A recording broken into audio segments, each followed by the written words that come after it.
تو اس لیے فرمایا کہ انسان چلا کر بھی کسی سے بات نہ کرے. اس سے یہ مسئلہ بھی پتہ چلتا ہے کسی سے چلا کر بات نہ کرے. اور سب سے بری آواز جو ہے وہ گدھے کی آواز ہے.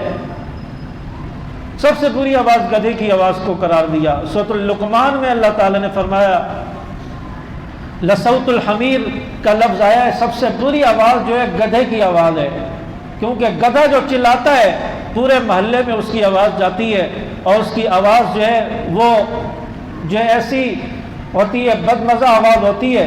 تو گدھا جو چلا کر بولتا ہے اس کی آواز کو ناپسندیدہ کہا، اور فرمایا کہ جو زور سے بولتا ہے گدھے کی طرح آواز نکالے اس کی آواز بھی اللہ کو ناپسند ہے، اور جہنمی اس طرح چلا کر بولیں گے.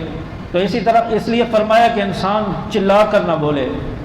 باہر محلے میں آوازیں کس رہے ہوتے ہیں لوگ، اور زور زور سے ایک دوسرے کو بلا رہے ہیں. بھئی کسی سے کام ہے تو اس کے قریب جا کر بات کرو، کام ہے تو قریب جا کر بات کرو.